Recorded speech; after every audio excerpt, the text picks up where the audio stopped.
December 10 திருவருகை காலம் 2ஆம் வாரம் புதன்.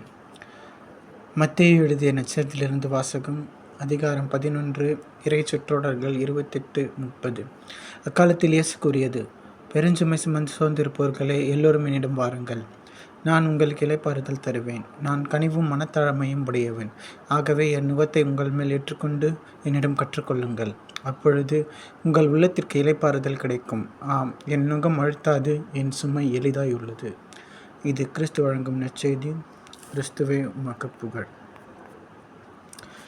இயேசு பெரும் சுமை சுமந்து சோர்ந்திருப்பவர்களே, எல்லோரும் என்னிடம் வாருங்கள், நான் உங்களுக்கு இளைப்பாறுதல் தருவேன் என்றார்.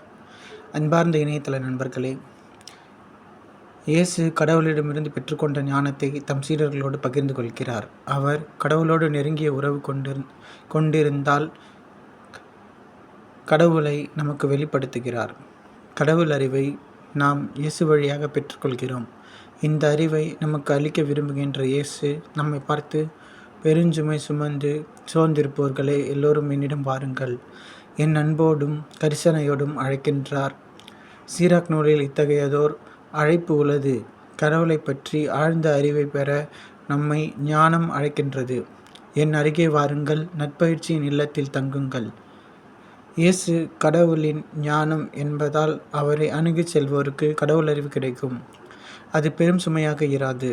இயேசுவின் காலத்தில் மறைஞர், அறிஞர் போன்றோர் மக்கள் தோள்களில் பெருஞ்சுமைகளை ஏற்றிவிட்டிருந்தனர். சட்டம் என்பது தாங்கவியலா சுமையாயிற்று. ஆனால் இயேசுவின் போதனை என்னும் நுகம் எளிதானது, இனிமையானது. இயேசு நமக்கு இளைப்பாறுதல் தருகின்றார். ஓய்வு நாள் என்பதன் உண்மை பொருளை இயேசு நமக்கு உணர்த்துகிறார். கடவுள் பற்றிய அறிவை பெற்று கடவுளின் இதயத்தில் நாம் ஓய்வு கொள்வதே இயேசு நமக்கு வாக்களிக்கின்ற இளைப்பாறுதல். மனிதர் தாங்கவியலா சுமைகளை பலவற்றை சுமக்க வேண்டிய சூழ்நிலைகள் ஏற்படுவதுண்டு. இயற்கை சீற்றத்தால் ஏற்படுகின்ற அழிவுகள் ஒரு புறம், மனிதர் மனித பண்பின்றி நடந்து கொள்வதால் ஏற்படுகின்ற சுமைகள் மறுபுறம் என்று நம்மை வாட்டுகின்ற சுமைகளின் பளுவை குறைக்க இயேசு வருகிறார்.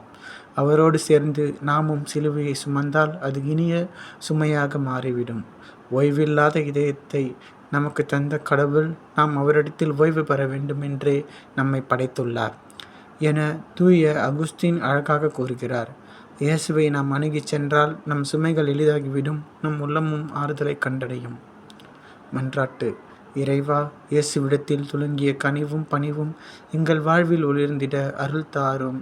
ஆமேன். வாழ்த்துக்கள். இறை ஆசீர்.